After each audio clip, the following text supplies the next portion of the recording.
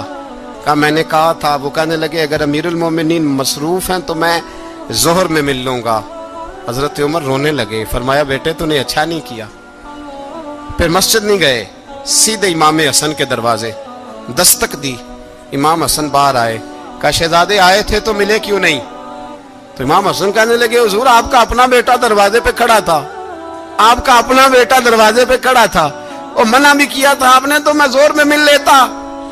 حضرت امام حسن فرماتے ہیں جوش جذبات میں جناب عمر نے سر سے پگڑی اتار دی. جوش جذبات میں کہنے لگے حسن میرے بیٹے کا اور آپ کا کیا مقابلہ؟ کیا اس کی ماں کا نام فاطمہ الزہرا ہے؟ کیا اس کی نانی کا نام خدیجۃ الکبریٰ ہے؟ کیا اس کے نانے کا نام محمد مصطفیٰ ہے؟ آپ کا اور اس کا کیا مقابلہ؟ پھر رو پڑے اور کہنے لگے بیٹے میں مکے کے صحراؤں میں اونٹ چرایا کرتا تھا, یہ جو میرے سر پر عزت کے بال ہیں یہ تیرے نانے کے اگائے ہوئے. میں مکے کے خبردار شہزادے خبردار. او بھائی اہل بیت نبوت کے ادب کا رنگ اگر سکھایا ہے تو سیدنا عمر نے سکھایا ہے. حضرت عمر فاروق اتھارٹی ہے, اسلام کی اتھارٹی. یکم محرم حضرت عمر کی شہادت ہے. یہودی بول اٹھا, کافر بول اٹھا. اگر 6 مہینے عمر دنیا میں اور رہتے تو دنیا میں کوئی کافر موجود نہ ہوتا. 6 مہینے. اور جب اس بطل جلیل کا جنازہ اٹھا, اللہ بخاری پڑھیے نا, اللہم ارزقنا شہادت فی سبیلک, اللہ بسترے کی موت نہ دینا, شہادت کی دینا. عمر شہید ہوئے, مسجد نبوی میں نماز پڑھاتے, اور جب جنازہ اٹھا تو مدینے کا پھر پیچھے جو دلیر بچے وہ مولا علی تھے. مولا علی جناب عمر کا جنازہ اٹھا تو سب سے پہلی ہائے جو نکلی وہ حضرت علی کی زبان سے نکلی, اور حضرت علی ساری داڑھی آنسوؤں سے بھر گئی. لوگوں نے کہا کہ علی کیا ہوا؟ فرمانے لگے تم دیکھ نہیں رہے جنازہ کس کا اٹھا ہے, پلٹ کے دیکھو تو صحیح, تم پتہ نہیں یہ کون گیا ہے. کہ حضور کیا ہوا؟ آپ فرمانے لگے عمر اس طرح کے کام کر کے گیا ہے, اب ان کے رستوں پہ کون چلے گا؟ کون اس کے جگر راہ وفا میں؟ میں نقش ایسے چھوڑ آیا ہوں, میں جس منزل سے گزرا ہوں وہ اب تک یاد کرتی ہے. حضرت علی حضرت عمر کے جنازے پہ کھڑے ہو کے کہتے ہیں اللہ مجھے اس طرح کے عمل کرنے کی توفیق دے جس طرح کے عمر کر کے گیا. میرے بھائی بطل عزیز, بطل حریت حضرت عمر رضی اللہ تعالیٰ عنہ جو اپنی زندگی انقلاب والی گزار کے گئے. عمر جب دنیا سے گئے تو 80 دینار کا قرضہ تھا, 22 لاکھ مربع میل کا حکمران. اور اپنے بیٹے سے کہنے لگے بیٹے کوشش کرنا تیرے خاندان والے مل کے میرا قرضہ اتار دے, میری قبر پہ بوجھ نہ رہے, اور اگر خاندان والے مدد نہ کریں تو میرے دوستوں سے بات کرنا, وہ مدد نہ کریں تو پھر علی سے بات کرنا. ان کا پیار آپس میں اتنا, اور تو اختلاف ثابت کر رہا. 80 دینار کا قرضہ چھوڑ کر حضرت عمر دنیا سے گئے, اور جاتی دفعہ کہہ گئے میرے بعد میرے بچوں کو حکومت کے مشورے میں بھی شامل نہ کرنا, حکومت کے مشورے میں بھی میری اولاد شامل نہ ہو.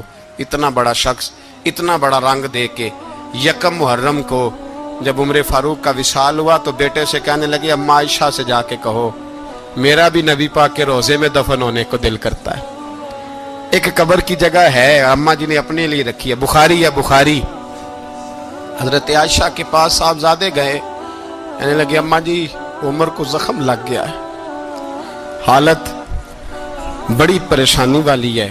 وہ کہتے ہیں اگر اماں اجازت دیں. سید عائشہ رو پڑی, فرمانے لگی کہ وہ اپنی قبر کی جگہ تو نہیں نہ کسی کو دیتا, پر عمر نے کمال ہی بڑا کیا. اسے کہو جاؤ گنبد خضرا میں قیامت تک جو مصطفیٰ پہ اور ابو بکر پہ سلام پڑے گا وہ تجھ پہ بھی سلام پڑھ کے جائے گا, جاؤ میں نے جگہ دی.